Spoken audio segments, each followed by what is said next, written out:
Good afternoon and good morning, everyone.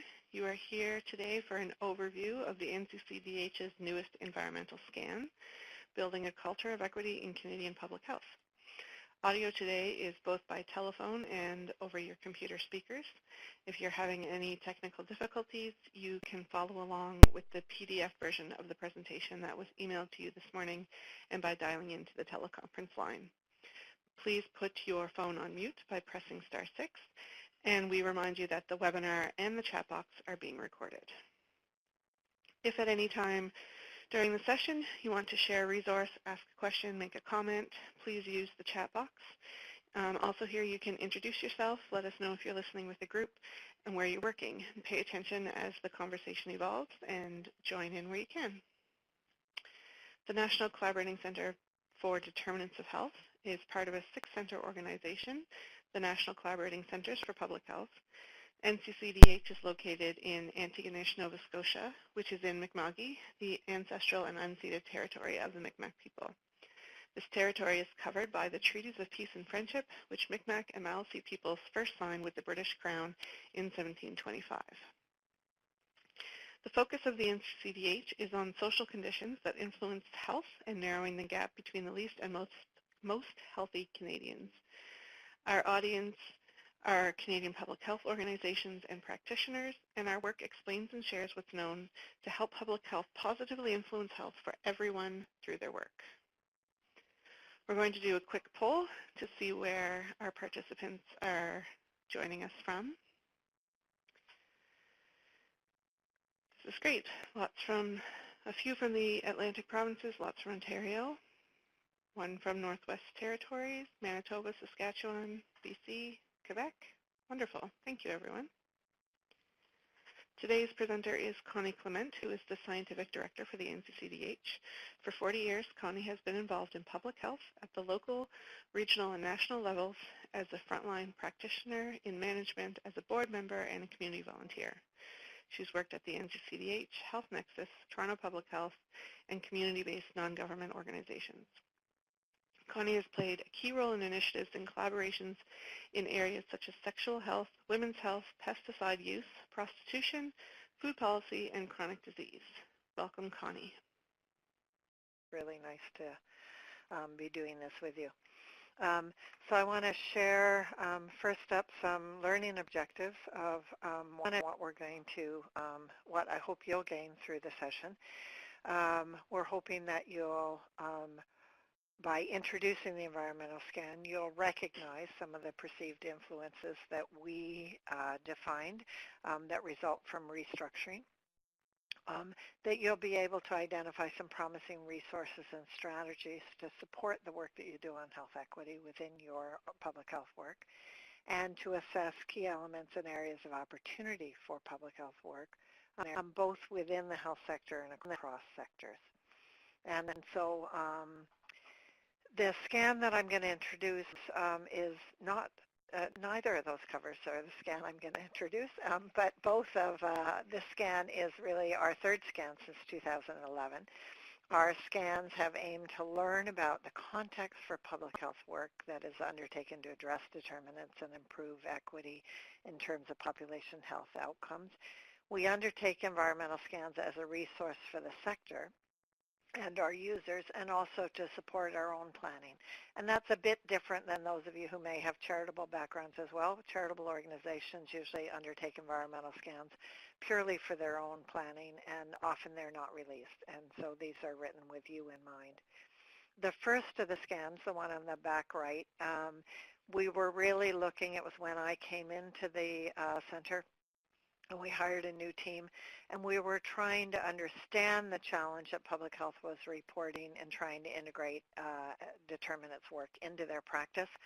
And so what was happening in the field and what was the state of that practice? And that scan really helped us shift our focus from specific determinants to a more comprehensive approach that would build capacity for public health to address inequities.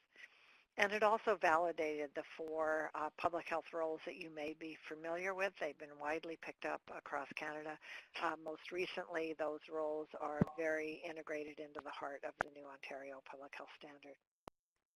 The second scan that we undertook, I'm going to guess 3 years ago, I didn't look up the date, was really undertaken at a time of significant cutbacks. We wanted to have a sense of how could we do more with less, and it was really responding to an interest by leadership to harness momentums. And so the findings of that scan for us helped us leverage capacity and helped us understand how we could help the field leverage capacity through leadership, partnership, and individual practitioner competencies. And that scan really called on our center to facilitate difficult conversations and to support critical analysis of complex challenges. And that brings us to this scan. And Leslie Dyke, one of the authors of the scan, I believe is on the line with us today.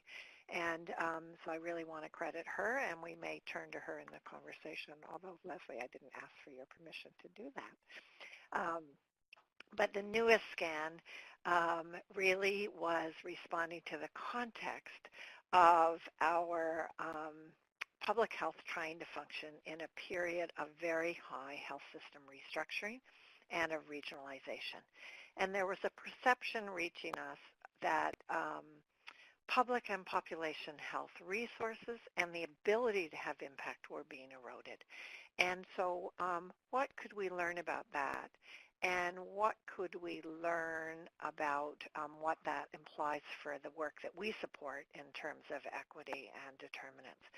And so the three questions that we asked are in front of you on this slide. How is the erosion of resources and independence for public health structures and leadership affecting action to advance health equity? What impact does the organizational context, which differs in different parts of the country, have on the way that we and our leaders, both inside health, public health, and in the broader health system, perceive and support action on the issue of health equity? And within the organizational environments we find ourselves, what are those strategies? Where can we find strategies and opportunities to support health equity as a key value and a way of working? And I think what's interesting here is that those are complex and layered questions. Each of those questions is multifaceted, even though I chose some words to highlight. And that really meant that although our method for the scan felt straightforward, when we got into the analysis of the findings, it was a bit more complex than the last scan had been. So what we did in the way of methods, and I've already mentioned Leslie.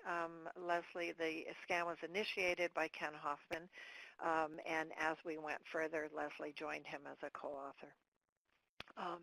And so in keeping with many environmental scans, we spoke to public health and health system leaders. We had a roundtable discussion early on where we had some international as well as Canadian guests with us at this level. And we had individual interviews, and we had one focus group. The individual interviews, I think, is interesting. We chose not to speak only to those people that we already know, but we specifically reached out and tried to integrate individuals at higher levels in the health system, and also individuals that we don't have a strong relationship with, and intentionally we sought some people who we thought might not be perceived as health equity champions, in fact might be a bit of a barrier.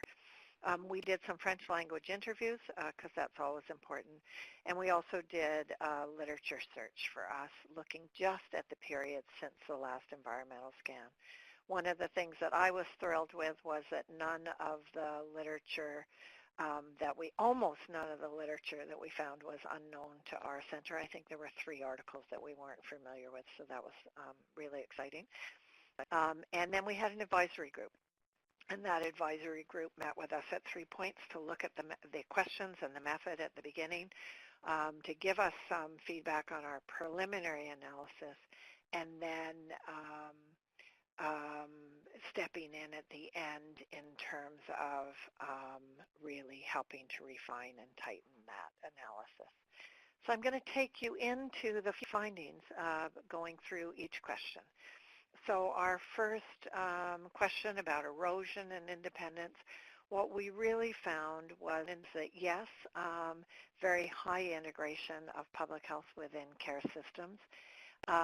We found as we were integrating into the care systems within a region, we were also seeing fragmentation across public health nationally because public health was so grounded inside these organizations that sometimes that linkage across public health was a bit diminished. Many of the institutions that public health is now part of are larger, so we're seeing consolidation into bigger organizations. And as we move into bigger organizations, we were seeing standardization of services, and all of this happening in a kind of modern, kind of accepted standard now of reduced budget. And I think what was interesting here, when we first took the preliminary findings to our staff team, a couple of our staff really struggled because the last scan had seemed so positive. It was about boosting momentum. How do we keep that energy going? And this one really seemed to surface challenges. But I think what's important was that we got that different in findings in part because of who we interviewed and the questions we asked. We were trying to look at some real changes, and we found them. I think what I want to say here is that the trend is pan-Canadian. Ontario is still an outlier where public health sits in separate organizations outside of the care system. But we've watched in Ontario recently a government exploration of whether public health should be brought closer together with the local health integration networks, which are structures in Ontario that function a little bit like health authorities in other parts of Canada. And yet we haven't seen that happen, but certainly there's a lot of expectation of partnership across the care systems, particularly primary care and public health everywhere. And I think that's there's great opportunities there, and we'll talk about that. One of the things that we saw as jurisdictions become larger in particular and become more standardized, we heard a bit of a loss of public health specialty. So that we're seeing, I hesitate to use the term generalist nurses because in fact, anyone on the line who's my age will remember when public health nurses had a lot of discretion and were generalists within the specialty of public health. But there's certainly a sense of that it's hard to find the boundary now between primary care and some of the prevention work that's inside the care system and public health. And there's certainly a perception of a diminished workforce competency as that happens. The next area that I'm going to take you to is about the question of organizational context and leadership. And so what we found was that although we're seeing varied patterns of management structures, increasingly narrow roles for public health, where public health is finite compared to what I was just talking about. We're seeing some of that program focus to be on the kind of earliest and very traditional public health work, not necessarily some of the breadth that we'd seen over the last years. And that aligns very much with program and service priorities. And there were two styles that we saw of how public program and service priorities were approached. In many cases, equity was applied to the concept of access to services. Who gets to get to the front door and open the front door of our organizations? Not necessarily the equitable outcome of those services, nor a broader perspective of upstream and population approaches. And that was the other kind of style of service or program approach, which was very much whole of population, whole of government, upstream, a strong policy focus. Leadership qualities really matched work that we've done earlier through an appreciative inquiry and work that Claire Bechter has published as part of her PhD, that work that she started while she was working with us. And really, we saw, again, the pieces of leadership qualities to do those deep health equity work as being linked with community, as having a strong value focus. But what we found here was sometimes health equity was seen as very core to the practice of leadership within public health. But for a lot of the leaders, it was an optional focus. And we'll talk a bit about why that is later, but it's not necessarily across the board seen as a mandatory at the heart of the work. So the third question that we asked, I'm going to have three separate slides about, because here we really played into opportunities and challenges. And so within public health, some of the opportunities that we saw to do health equity work in these broader environments was, how do you leverage consolidation? How do you impact the place that you're working within, whether that be that large institution? I think about in Nova Scotia, where we had a provincial health equity specialist, and then one zone had a specialist. Now each zone has two specialists, or a specialist. And so we've been able to take what was a regional attention to equity and make it more province-wide. And that was starting before consolidation. And so that made it easier to build into consolidation of a large health authority afterwards.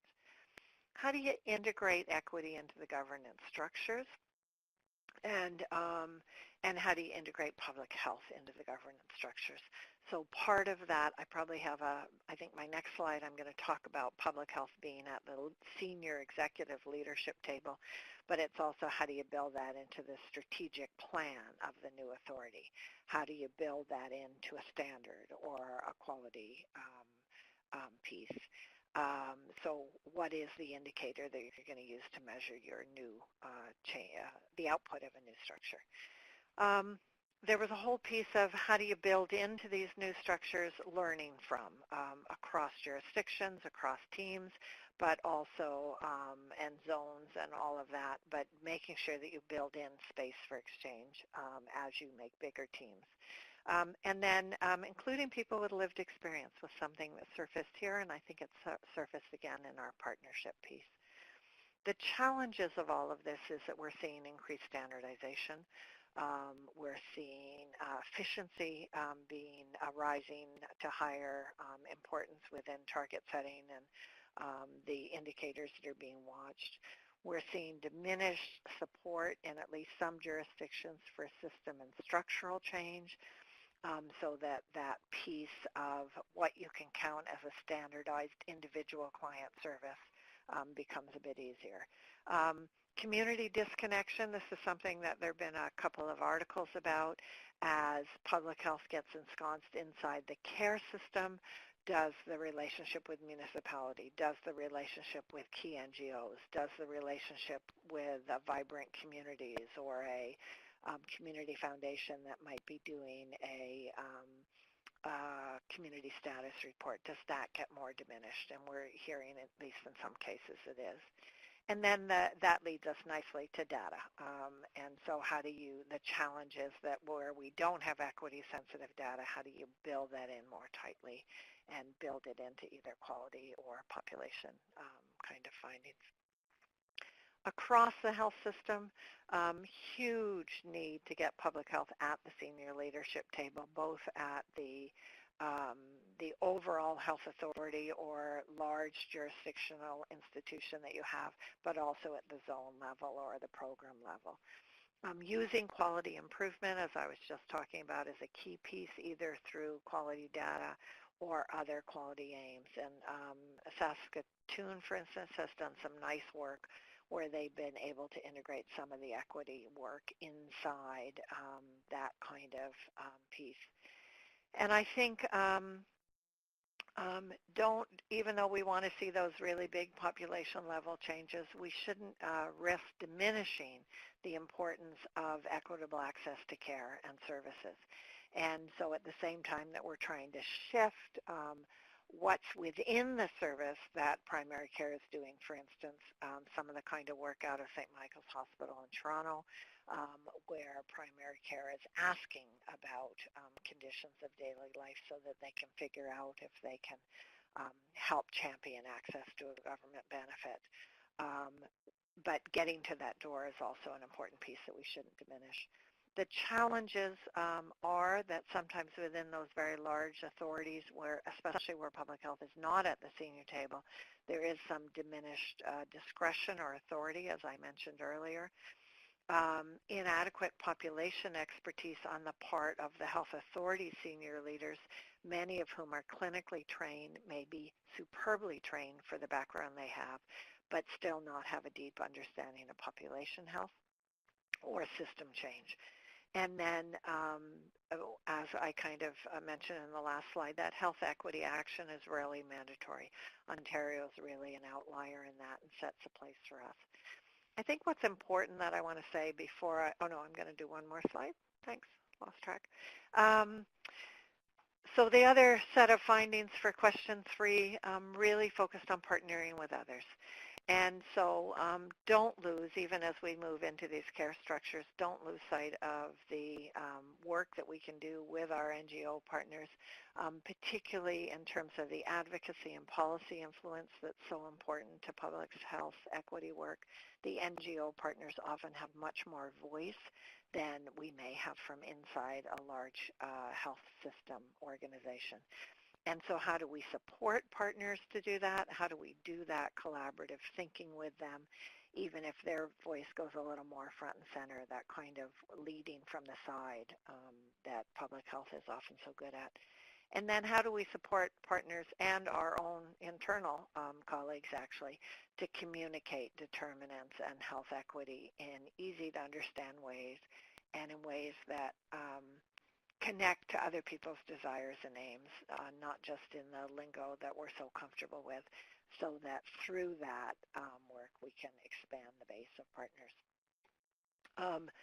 At the same time, we need to recognize that we have sometimes very limited resources assigned to partnership, and partnership work sometimes does take longer.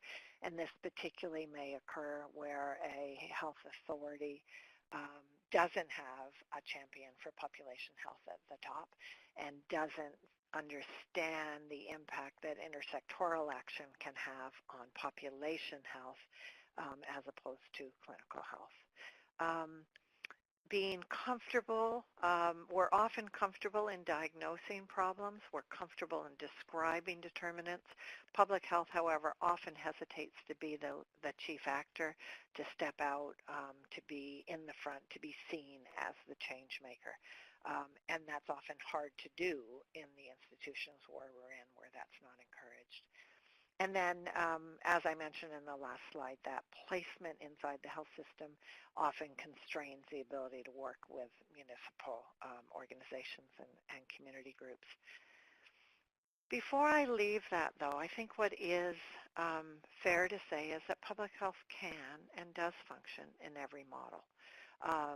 It's likely harder in some and easier in other models, and part of what we were trying to do is see where did the opportunities shift. And so the aim for us is not to think that we would have any chance of stopping the integration and consolidation that's the norm across Canada, but finding ways to tailor our work when we're in that context, to partner with Ontario that still has a different structure, to figure out how to take some of what happens in a more progressive structure or a more independent structure, or a structure where leaders understand population health more and be able to exchange and share that across, so that we can kind of counterbalance, if you would, some of the challenges or constraints. And so in all of those situations, how do we maximize the opportunities while we contain or minimize the constraints. So I'm going to go forward a little to then how we interpreted those findings. And I really want to credit Leslie for the shaping of this part of the work most of all. And, and this was a moment for a poll before I keep going. I'm going to go back, Danielle. You can pull up the poll. Thank you. I'm seeing that quite small. Can we make that bigger, or do we scroll down? So the question was, have you experienced restructuring at your workplace that you perceive has made doing equity work more challenging? And so yes, a bit, or not so much.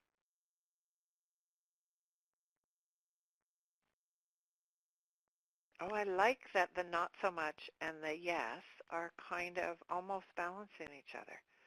Really nice. That actually makes me feel hopeful. I am aware, and I can't remember what we saw on the slides from the where we all are. We often have a lot of Ontario people on the calls because we have 36 health units, I think now, and 2 specialists per health unit, plus their partners at a larger number of LHINs. Than we do in some of the, so structurally, just the structure of our provinces, aside from the population, means that we often have more Ontario folks. And I'm just going to guess, and I could be wrong, that there's more Ontario folks saying not so much, and maybe a greater portion of the people saying yes might be elsewhere. Okay, thank you for that. So I'm going to move us ahead. So resources so as we shaped this environmental scan, we shaped it in 2 ways that I'm going to take us through. One is resources for action, and I'm going to lead you through how we saw that being aligned with our roles, and it certainly aligns closely as well, although I should have done a slide, I didn't, on our common agenda, which is a resource that I encourage you to look at, and maybe Diane or Danielle, you can get that posted as we're into the chat box as well as the roles while I'm chatting. And then I'm going to close with a section before we go to conversation about some of the factors that we thought would be essential for building a culture of health equity. And so these are not, we often think about resources as a tool or a particularly tangible piece, and we thought it was important in the complexity of health equity work to actually think about resources a little differently, to think about resources in a more malleable and adjustable frame. And so thinking about leaders and leadership as a resource is a little different angle to come in on it. And it's really important to think about leadership this way because of the system impact that we can have, both within our organizations to do equity work at all, to do more of it and to do it better, but also because from an executive level in the health system, we can speak across to other systems. So we can shift some of that intersectoral work from community engagement, organizational to organizational partnership, to thinking about system to system change. And but to do that, having our leaders in formal management, as well as drawing upon the strength that all of you as informal leaders at all levels, we sometimes mean, play is important. We need to have the evidence to be able to do this. And so this is both a statement for the field and for us. It's for our academic partners, some of whom are on the line today. It's for public health staff who can draw practice-based evidence and get it into the a space and a style where it's shareable, adding it to the evidence base through gray literature, through a web story, through published case of something you've done. And it's also a message to us. And the kind of pieces of evidence that we need are that research, evaluation, practice-based study, if you would, but also program evaluation. There's a lot of what we do that either isn't well enough evaluated, or when we evaluate it, we don't share the evaluation findings. And then data, having equity-sensitive data at all levels is essential, both at population levels and at program service level kind of data. And I will just name here, I don't think we've done a webinar already, and we have one coming, I think. But the Public Health Agency of Canada has just done released a health inequalities data tool and a big report. That data is available at the provincial, territorial level, not so much your neighborhood census tract level, but it's really nice comparative data that we can use in the work that we do, and then figure out how to drill it down ourselves.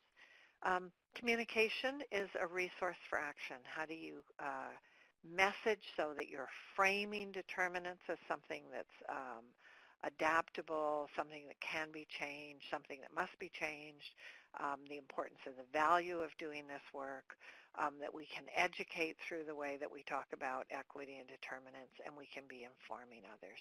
And so there's lots of material on our website and on others that we can learn from to communicate in ways that others will listen and others will comprehend. And then training. We really need to have more continual development, both for the practitioners of tomorrow in the universities and colleges, but also continuing development for staff who are working in public health already in terms of our knowledge, our skills, but also the processes. And the process that we named here that rose through this environmental scan was how do we engage in partnership effectively, and how do we engage with community effectively. And interestingly, again, going to Ontario, Ontario has a new standard on community engagement, and one of the new projects that we're just doing about organizational capacity to advance health equity, with 3 practice sites working along with the Learning Circle and the NCCDH. One of those would be looking at community engagement. And so this is how we put the resources in a net against the roles. So if you think about starting, and I'm going to go next to this culture of equity, how do you think about the processes organizationally and at a community level that we need to move equity, to contribute to more equitable patterns of resources for health, so that all Canadians become healthier, not just those with the most already. And then those 4 resources we put around that from the environmental scan. And then we nested those inside the 4 roles that we've been promoting for quite a while. We didn't do an image yet, but there is good alignment with the Common Agenda document that we did a couple of years ago. And that takes us to, what do you need to be building that culture of equity in these new climates that we find ourselves working? So one of those first pieces is, how do you build this in as a foundation of value? And so to take opportunities to integrate equity into missions, into organizational or departmental or program plans, and to set some expectations or indicators. What are the outcomes that you're going to see as success factors, and how will you know when you've had some incremental improvement? And I think, so again, as Saskatchewan moves to a single health authority, Saskatoon, which has had a strong health equity strategy, is trying to get that strategy to be a strategy for the full health authority, that's province-wide. And so look at moments of change. There's often a bit of a vacuum where there isn't a mission or a strategic plan about something, but there's one that you can draw from a subset of your structure, or that you can pull from a different jurisdiction. And the role of the NCCDH, one of our roles would be to help you find a good example that you could pull from somewhere else. And one of the things that was challenges put forward to us in the environmental scan was, are there ways that we can help profile some of those effective scans, that type of things. So then how do we build in kind of that integration of values and emerging, we're seeing through the public health and health system response, belated as it may be, but increasing in energy, is a response to the Truth and Reconciliation Commission, where cultural safety, cultural humility is something that organizations are thinking about. Is there a way to, without diminishing the indigenous specificity of that kind of approach, can we also look at how that matches broadly to determinants or to equity broadly as a value? How do we create space, and this may come through exploration and learning about indigenous knowledge systems as well. How do you create space for tacit knowledge? How do you create space for what staff, give credit for what staff learn along the way, and help build that into programs? And one of the things that we have to do for that is platforms for exchange and co-learning. We'll continue to contribute through our webinars and our Health Equity Collaborative Network, which is a community of practice online for specialists within public health doing this work. But we're about to revitalize our Health Equity Clicks community, which is an online platform open to anyone. And we've let it sit semi-dormant for, about 3 years now.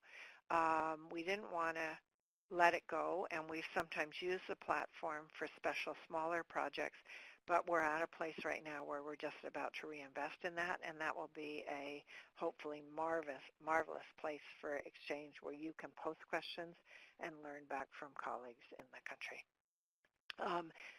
Shally, I did see your question, and I will catch that as I tie up. So two other factors, preparing and supporting leaders, and this kind of connects with Shally's question. How do we learn from and bridge with those champions who've been doing marvelous work in primary care in particular, but other parts of the health system? How do we make sure we bring those examples into public health, but then support public health to take those out to their own local or regional primary care within their own institution often? We thought there were some promising opportunities and possibilities within health system frameworks. So we did some work with Canadian Nurses Association a couple of years ago using a lean approach, one of the approaches that people look at for both leadership but finding efficiency within organizations. I personally don't think it speaks well enough to the complexity of what public health does. It works better when you're trying to finesse between 2 or 3 small differences within a clinical difference. But Triple Aim was a piece of how do we build in. It's comparable to some of the work that's happened in private sector trying to build social responsibility. So how do we build in an aim for people, that impact in the community? I'm going to forget the detail here, and I don't have it open in front of me, in performance and in individual level health outcomes. So how do we shape that broadly? And then, again, as we watch more and more jurisdictions build a commitment to evidence and science, which is a real strength, how do we make sure equity gets into there, build on the work that public health has done so wonderfully and can do better in terms of health status reporting, do that with partners. We produced a framework around population level health status reporting that really shifts some of that thinking from the numbers to some of the processes. to what end are we doing health status reporting, what's the story we're trying to tell, what's the influence we want to have, and how do we do that best with partners. How do we convince these rapidly changing organizations to embrace approaches of being learning organizations so that continuous improvement can happen? And then if you can create that kind of opening, how do we capture that for an equity shift along with other things? And then the last of the building a culture of equity that I want to shape for us today is really keeping that community engagement, community partnership. Public health has been so deeply invested with community partnership. That's not something we want to lose. And so how do you keep that going forward? One of the resources that Ken or Leslie brought forward to us as the resources is U.S.-based approach to community called CommunityShip, where you're really shifting, again, I didn't open up my report to the right page as I say that, but you're really, you're not thinking about community partnership as just something to achieve your outcome, but you're reshaping community relationship, community engagement, sharing of responsibility for design and issues and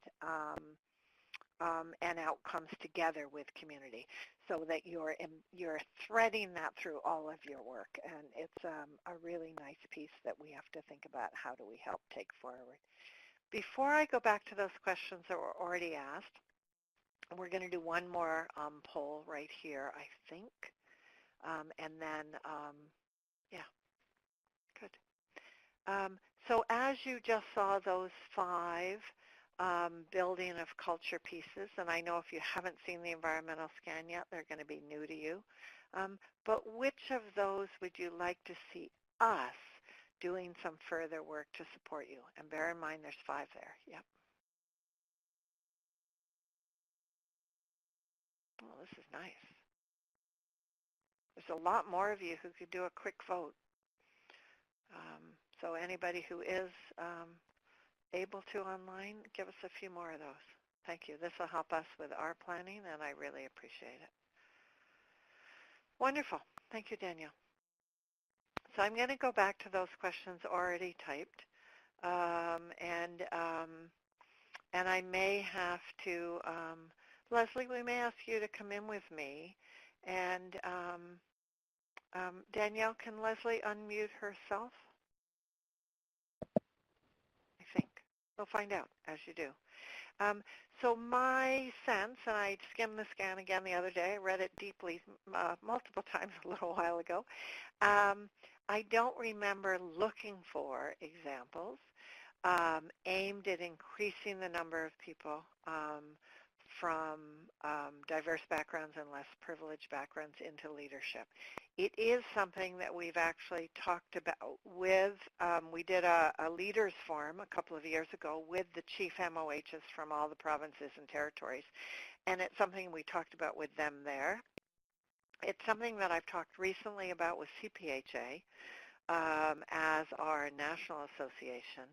And so I think it's a wonderful piece that you raised, and I don't have good examples of that work being done in Canada. One of the things that I would say, I just discovered that one of my Nova Scotia colleagues, it used to be in British Columbia, has been a Robert Wood Johnson Fellow. Robert Wood Johnson being familiar to many of you, a large charitable organization in the U.S. that is very engaged in population health work and health equity work. And I have not yet gone, having just discovered that last week, I have not yet gone to look at to see how accessible that is for Canadians. And so there you go. Leslie, I don't know if you have anything to add that touched on that. Hi. How do we define a scan and how do we define equity? Marilyn will go to that in a minute. Leslie. Yeah, can you hear me? Yes, beautifully. Oh, okay, good. I wasn't sure if I got off mute. specifically to whether or not the question of HR, human resources, hiring came up, it did come up in the interviews that Ken did with various leaders across public health and the wider healthcare system, identifying that diversity was a real opportunity, that we needed to be inclusive and follow principles of equity within the organization as well.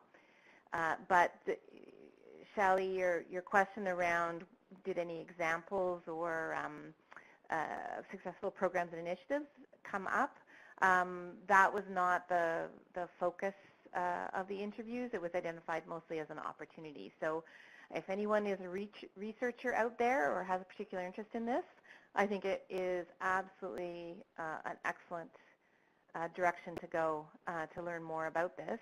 And the other thing I would say that the one example that came up in the interviews where this was touched on absolutely was around Indigenous health and having strong Indigenous leadership within the health authority structure and within public health.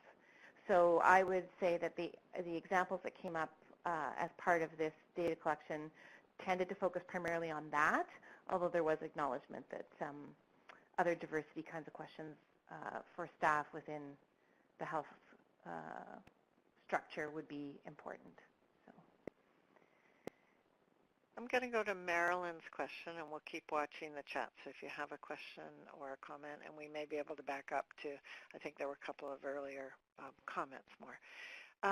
So how we defined a scan. We did for our second environmental scan do a little short scoping of how different people defined environmental scans. We didn't really in this round because we used some of our same approaches.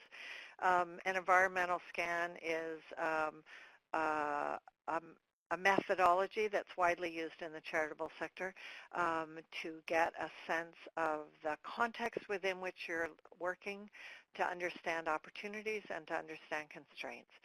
And the component parts of it most frequently combine expert opinion through multiple means. It might be interviews, it might be focus groups, it might be survey, as well as literature review, usually including gray literature and peer-reviewed literature or published journals. The other piece is that often there's a component, which this scan did not do, a component of comparative analysis, some aspect of what might be seen as partner or competitor analysis. We didn't look at that. We looked at what's happening in the field to help understand the changes that are happening. For definition of equity, I'm going to define you to our glossary of key health equity terms, and Danielle's just about to post that for you. At risk of paraphrasing poorly, when we're talking about health equity as a positive or health inequity as a deficit, we're talking about the manner in which resources for health are distributed among population groups, and in an equitable situation, more people would have access to those resources, and those resources would not be limited based on race, income, age, ability, gender, etc. And so because those resources are now very inequitably distributed in Canada, and the reason that they're distributed in inequity is because of policy decisions. We joined the WHO in agreeing that this is a societal policy pattern of inequity that could be righted through action. And so that glossary will be up soon, and there'll be a variety of different resources for you, if it's not up already. I'm going to keep going down. Community engagement. Randy, you asked, when you refer to community engagement, are you dealing with the residents, patients, caregivers, etc.? In the Ontario healthcare, this is legislated into the health system and should be leveraged. In our volunteer work, health equity is front and center and has invited public health to the table. Randy, I think you signed in earlier, but will you just remind us what organization you're speaking from?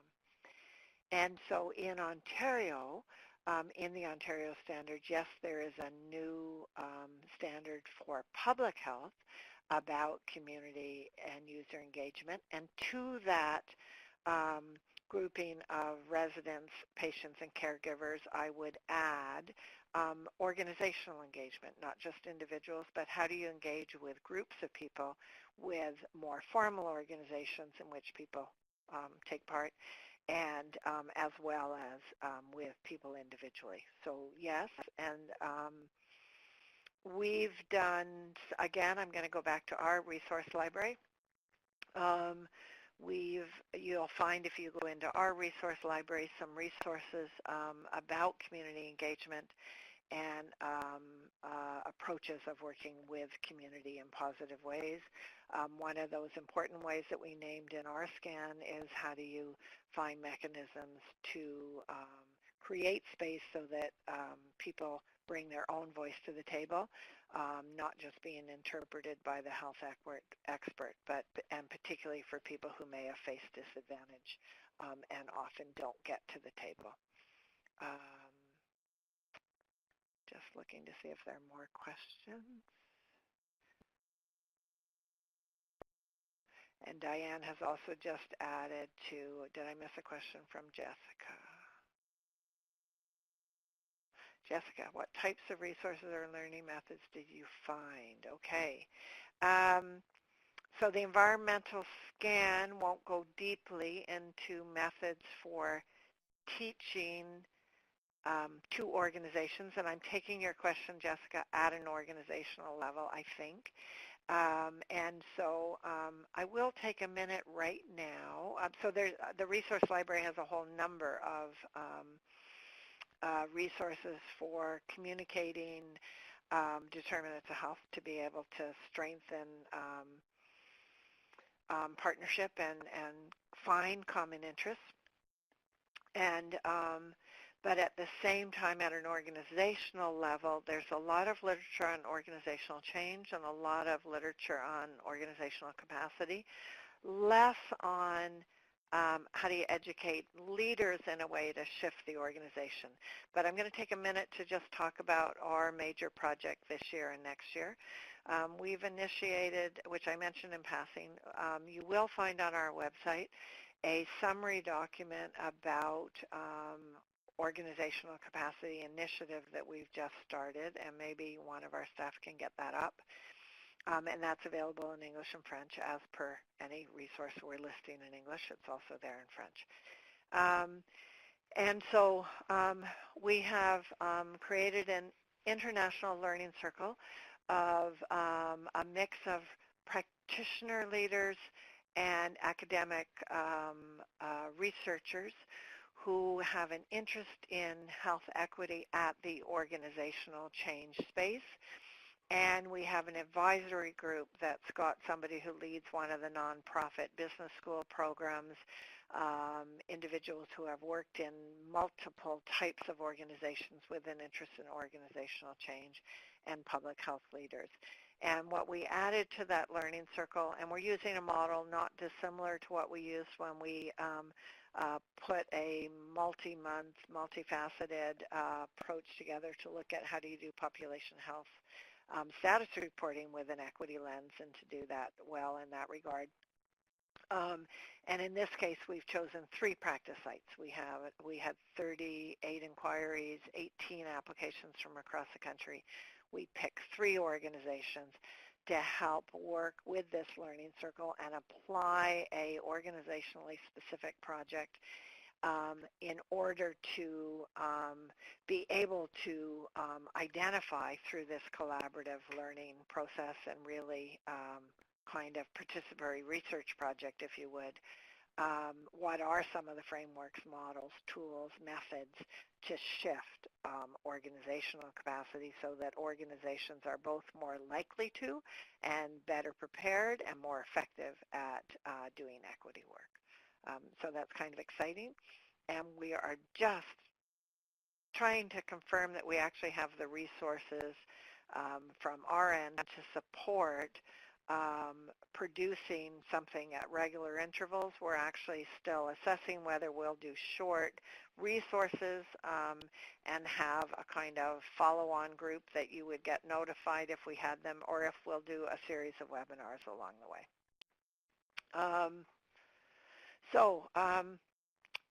Victoria, are you, thank you. Nice to hear your voice, as it were, in your writing, Victoria, long time.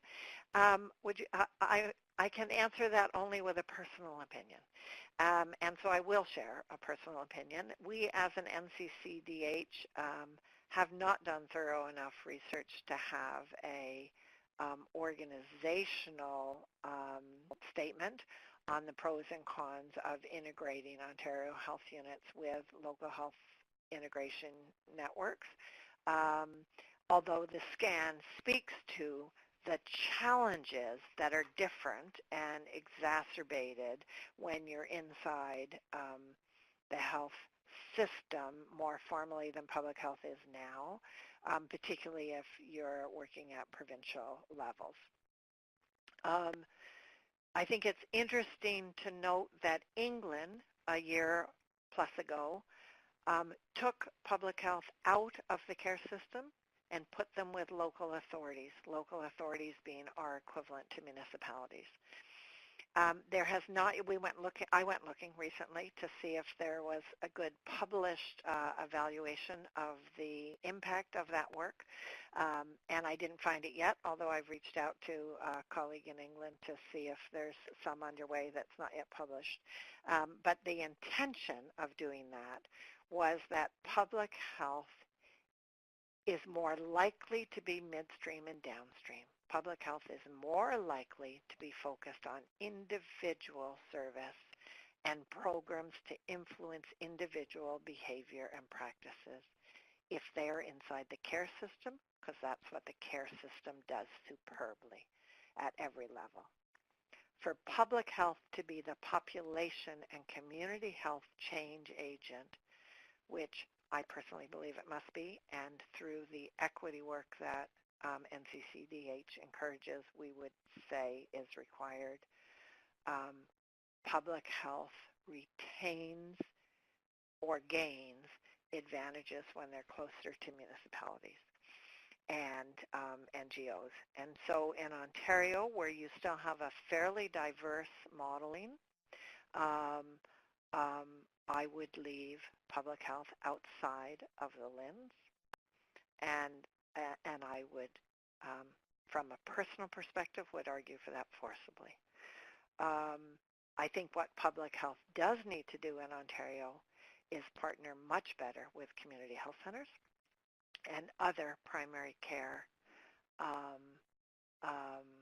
progressive primary care organizations and teams that do work that is very close to public health, and I think public health can help enable them well to do that work better, and for that primary care to be positioned to change other parts of the LHINs. And in Ontario, you have a wonderful model of some of the LHINs, Central Toronto LHIN, for instance, which work closely with the Wellesley Institute in Toronto, has done some marvelous work for integrating equity all the way through that.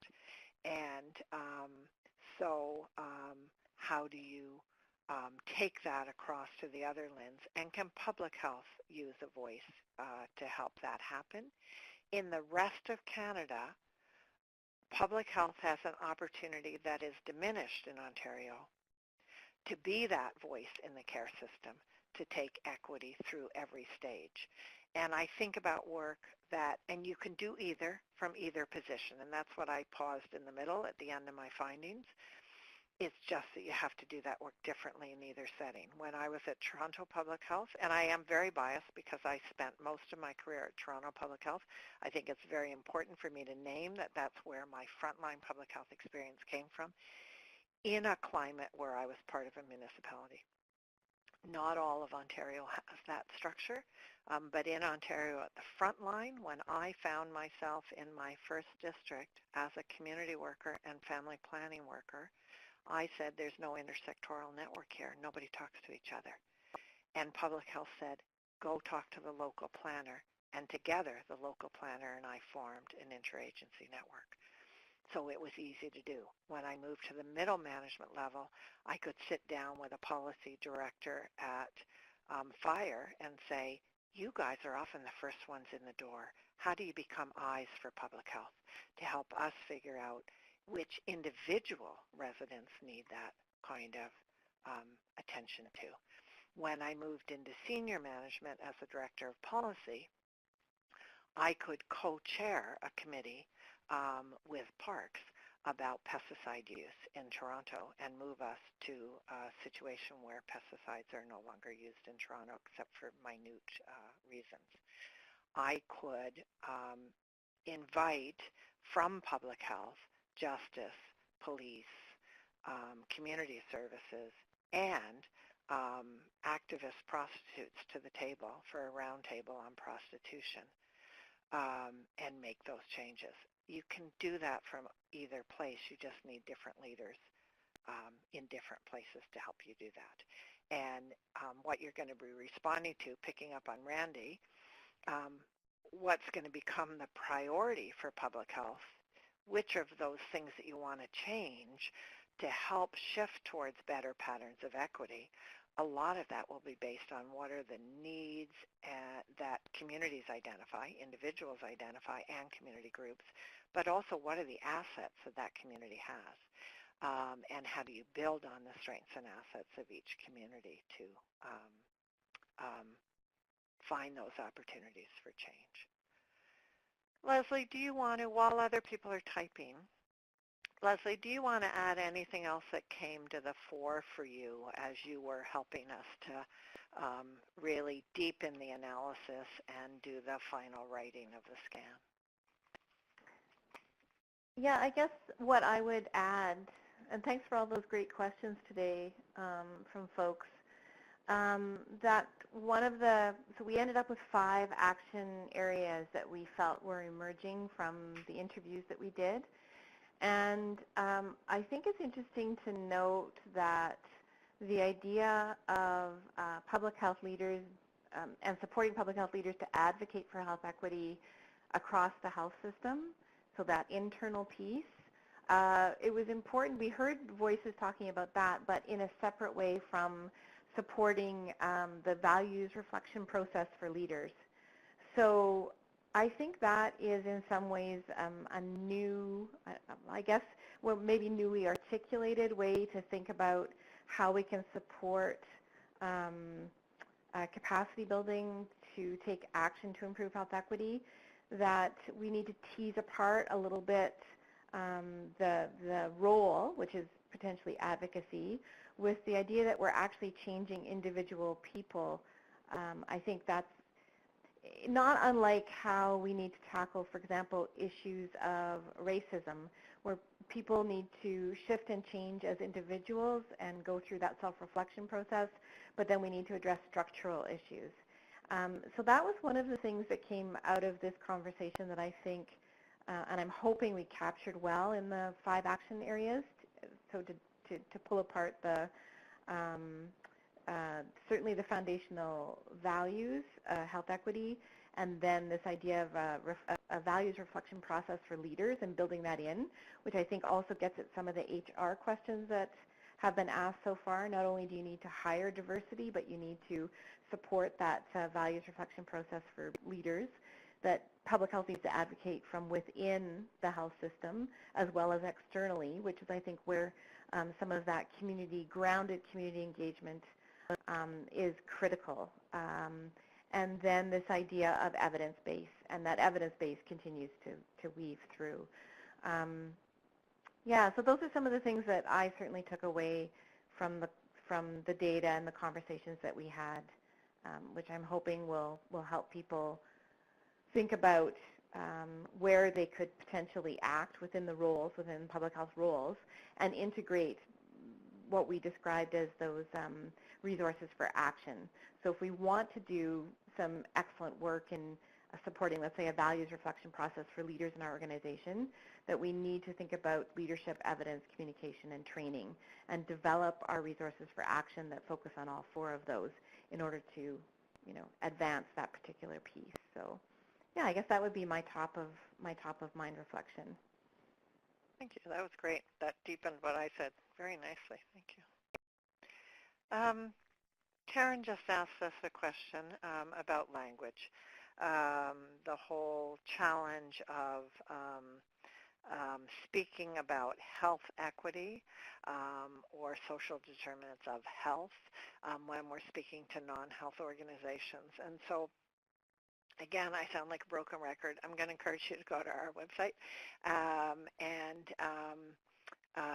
There's a nice blog by Christine Johnson from Nova Scotia, I believe, that links to a nice little document that she's written about trying to find common language.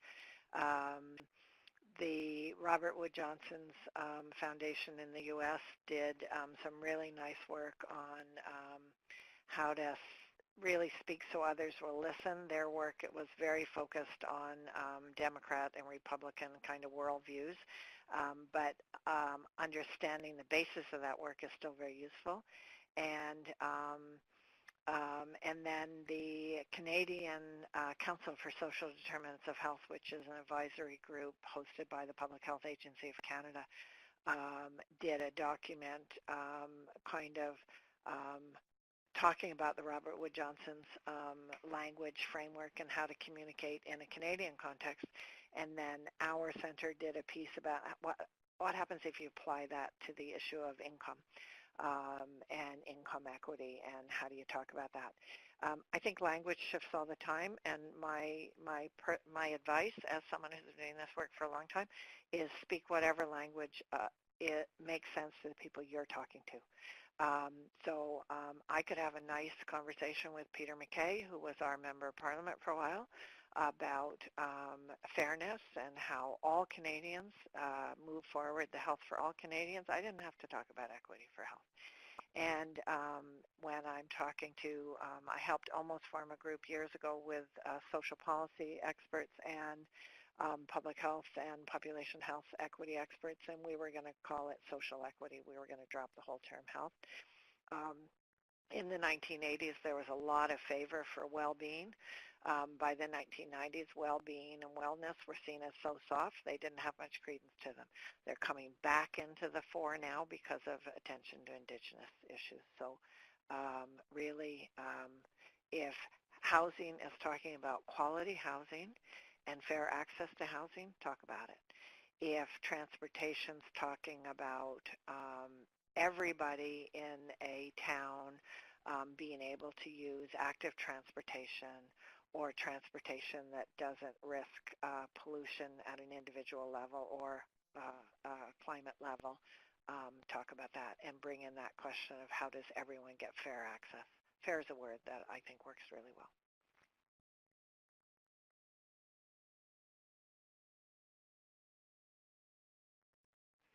And I watch still more writing.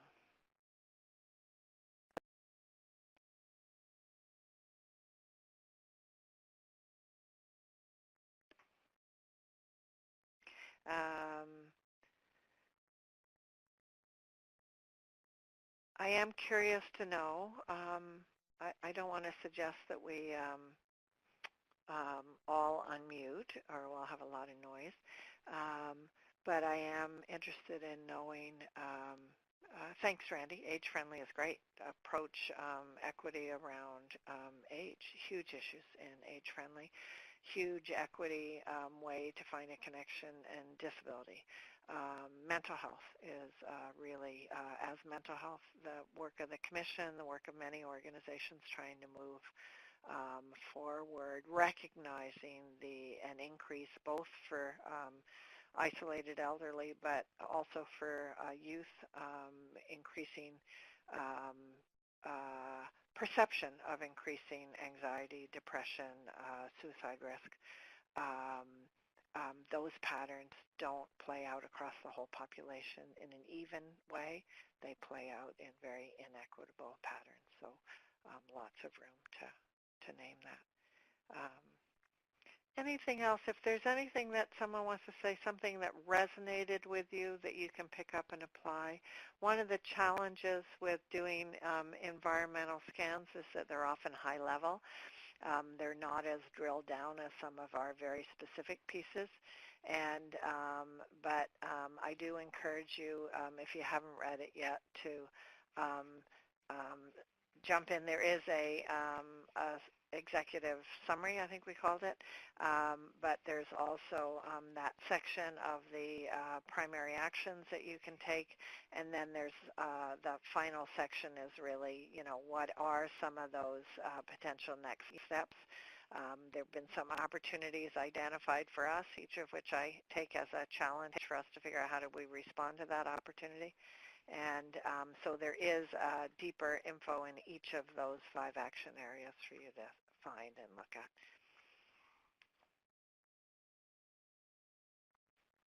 Climate change. Superb. And I think that your piece, Jennifer, you kind of say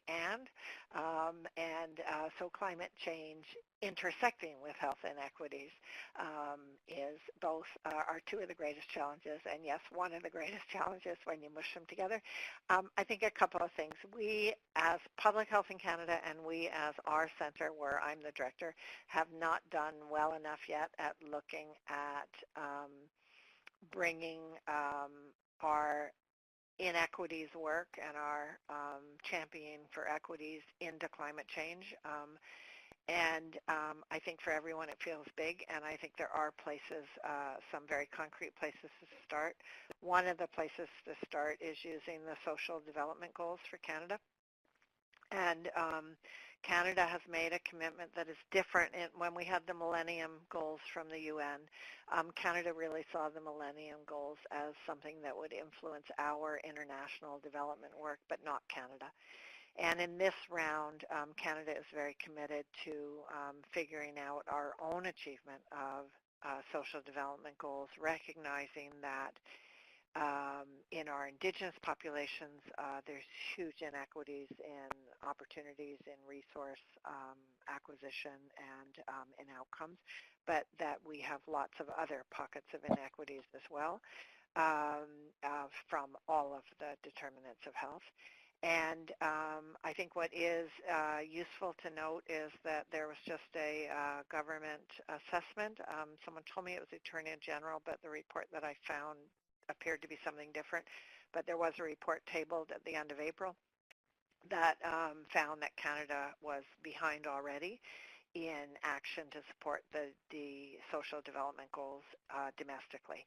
And so I think there is a piece. It's not yet clear how public health will use the social development goals to shape organizational work, but I think there's a big opportunity to do that, and there's certainly a real opportunity for our professional associations to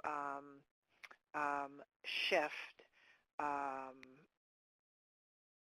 that both how we think about that sustainable development within Canada, and also to shift climate. Adding to the resources that Diane just posted, the other resource that I'll name is the resource that CPHA published a year and a half or 2 years ago on kind of global environmental health as a public health challenge, written by a bunch of our public health leaders. And I think those leaders are still feeling frustrated that we're not jumping up enough, but we should. Another resource, and I know that we named this in that resource, is we recently did and just released in March or April a gaps analysis that's on our website. What we did was we looked at our work over the last 5 years, both events where we had done some collection of needs, and then also through each of the resources that we had produced, where often we're pulling literature or pulling expert opinion or both. And we identified a whole range of gaps in terms of public health practice system, structural gaps, in terms of knowledge gaps that need to be addressed by researchers and or practice-oriented evaluation. And certainly the fact that there's so little either of promising practice or of literature-based evidence around the public health role in climate is very much identified.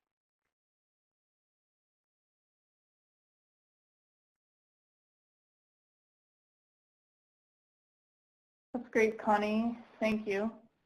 I think that concludes the presentation portion and discussion of this webinar. I want to alert you to some of our upcoming webinars, one next week and then a couple in July. And to register for those, you can go directly to our website, nccdh.ca, under workshops and events. Some other resources that are available on the website include Health Equity Clicks organizations, for a list of organizations taking action on social determinants of health. Our resource library, where we have not only our own resources, but resources from other organizations who work in the area of social determinants of health and health equity. Our online community that Connie mentioned is going to undergo a renewal this year, and so we encourage you to have a look and join and stay tuned for some online conversations coming up shortly. And then, of course, our workshops and events page, where you can register for upcoming events that we're hosting at the NCCDH. And last but not least, if you want to sign up for our monthly e-news, there's a link there that you can use to do that. And finally, we'd like to encourage you to complete our evaluation of this particular webinar. It's short and sweet, and we really value your feedback on the job that we did here today. So please take a couple minutes and do that when you have some time. And thanks to all for participating today, and thanks to Connie for not only presenting but facilitating some really rich discussion around the findings of the environmental scan and what's going on in the various organizations and health units across Canada. So thank you to all. Thanks, everyone. This was a pleasure for me. And I'll just beg again, please do the evaluation. Not just do we improve what we do for you, but it actually helps us get the money so that we're here to try and do it. Thanks.